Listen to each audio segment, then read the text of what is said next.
In this video, I'm going to be showing you what a standard strength and conditioning session looks like for me as an aspiring professional tennis player.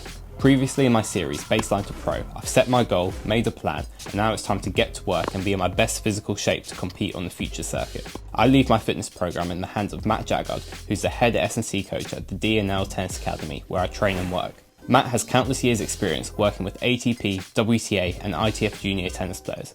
He's just travelled to the Australian Open with wheelchair player Andy Lapthorne, and they came back victorious, winning the quad doubles. For this episode, Matt and I will take you through one of my speed power sessions, and afterwards we sit down and chat about Matt's experience coaching at Grand Slams, where he gives away some absolute gems, so make sure you stay to the end and watch that.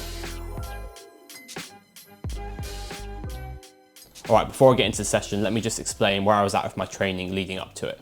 So I actually got COVID again at the end of December and beginning of Jan, so I was quite strict with my return to training program as I wanted to try and prevent anything strange from happening again.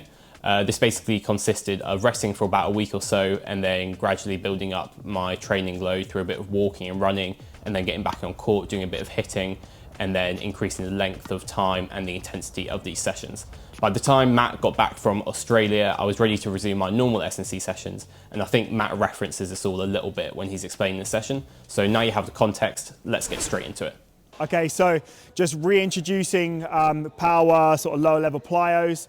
So starting off with little drop jump around 30 centimeters, looking at kind of improving like ankle stiffness, help setting up the rest of the circuit or the flow. Using these guys just to reintegrate kind of loading, up and over, sitting back through the heel, utilizing that glute, getting some stability. Into the box, more concentric focus, so looking to get in and then drive out hard, okay? Feet hitting the platform and then looking to power up, okay? Standing with authority. Okay, so with these drop jumps, what I'm really focusing on is trying to keep my legs as straight as possible and really trying to slap the ground with my toes. So it's actually quite a lot harder than it looks, and I'm just focusing on trying to have as little time on the ground as possible. So when it comes to these hurdles, obviously I'm trying to clear the hurdle, but I'm not trying to bound off as quick as I can. I'm really trying to stick the landing, go through the glute and go through the heel a little bit more, and really stay as stable as I can and not wobble about on that one leg. Then watching these box jumps back on video, the box does not seem as big as it was when I was standing there, but I'm just trying to obviously get as high as I can and then stand up as quick as I can once I get onto the box. One more.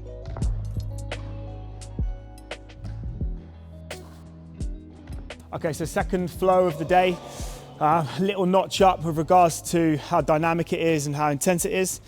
We're going to use the band just to look at a little bit of technical work and look at acceleration over the first 3 steps.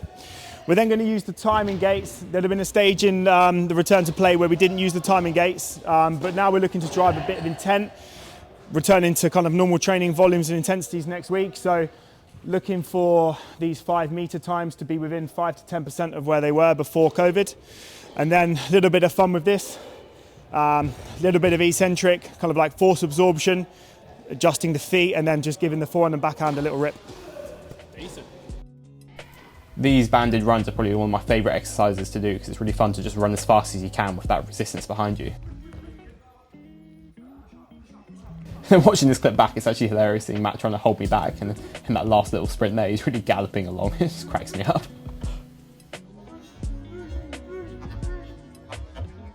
Having these light gates I think is really useful for a session like this, because each time you do a sprint it's quite tough to tell if you've gone quicker or slower, but having that accountability of seeing how quick that run was really pushes you to try and be quicker and quicker each time.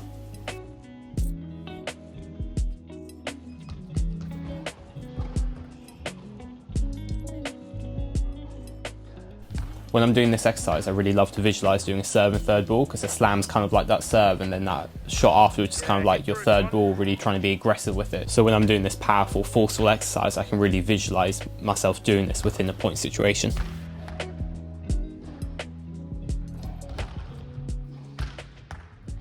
Okay, so last piece of the jigsaw, part 3, went in with some sort of lower level plyos, ankle stiffness, eccentric loading, bit of concentric work, some technical work linearly.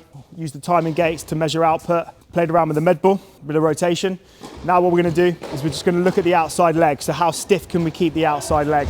can cam go into the corner, forehand and backhand side, create a stiff outside leg, look to push off and get back into the centre of the court. Again, with this med ball exercise, I really like to visualise myself running for like a wide forehand or a backhand and then really trying to get out of that corner as fast as I can. I think when I do this sort of stuff, I always execute the exercise a bit better when I'm actually visualising myself hitting a shot and how it's actually applied in that point situation. Okay, so that's the session complete, and now I'm going to show you the chat that I had with Matt about his experience at the Grand Slams. But because we've known each other for such a long time, to actually sit down and have a serious conversation was a little bit difficult for us, as you're about to find out.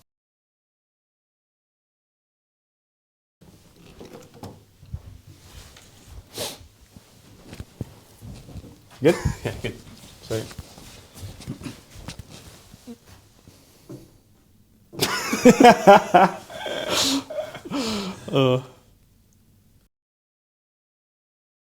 Normal training, so to say. It's important to... You're tight as well. I know exactly what I want to say. I know exactly what I want to say, and I couldn't say it.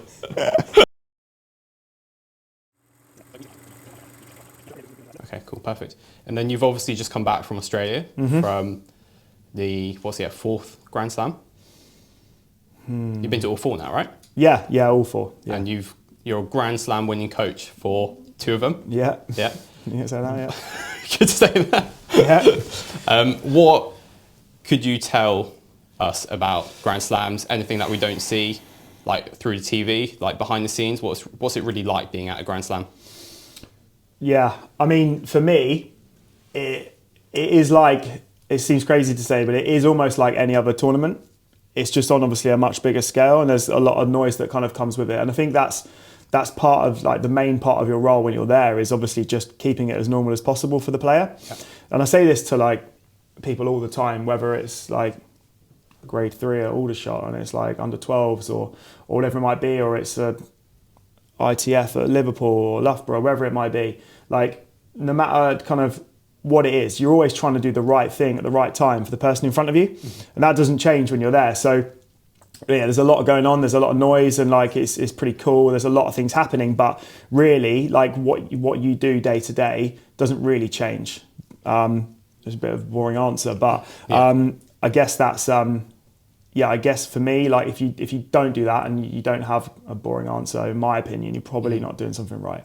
So basically treat every tournament exactly the same, no matter if it's like you're playing like a grade 4 or if you're playing like a Grand Slam. Yeah, that's the most important thing. Yeah, prepare for it exactly the same way. Yeah, 100%. I mean, for me, it's like your job as a coach is to prepare someone physically, mentally, technically, tactically as a team, like as best as you possibly can. So like, I don't do that any differently if I'm with a 12-year-old down the road or I'm with Lapo at Aussie Open. Yeah, okay, cool.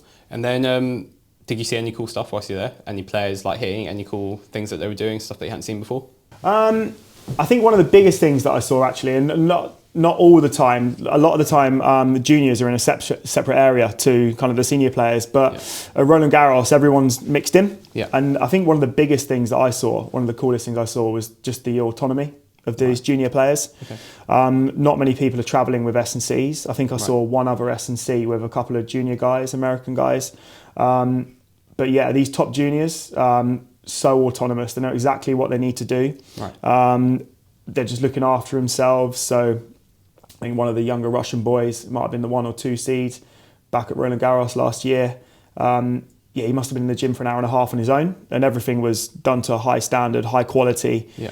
It looked like it was a good session. Obviously, someone had written it for him, and he was taking himself through it. So yeah, I think there's a reason why these guys are kind of top juniors and they're performing well, and I think autonomy has a massive role to play in that. All right, interesting.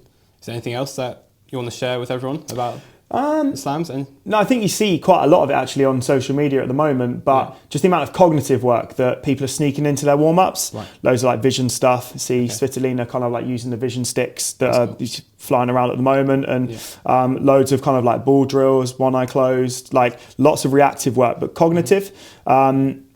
Tell you what, I see a lot of over the last kind of like 18 months, more people bringing the football into play, which is something I love. Everyone does loads of hand-eye, but tennis is always kind of like hand-eye. So switching on kind of like globally, or switching on everything with regards to kind of like eye-foot coordination and the way that works is a massive part of tennis. Obviously, footwork and the way you send signals throughout the whole body from your brain down to your feet is massive. So yeah, lots of football, lots of hand-eye, lots of cognitive work pre-court. And warm-ups are done at match intensity, so you're kind of ready to go. So it's another thing you see is kind of like warm-ups at 40, 50%. Well, yeah, that's not cutting it, because these guys are ready to go from point one. All right, so I'm going to stop it there, and I just want to say thanks to Matt for being part of this video, and I hope you enjoyed watching our session and listening to our chat.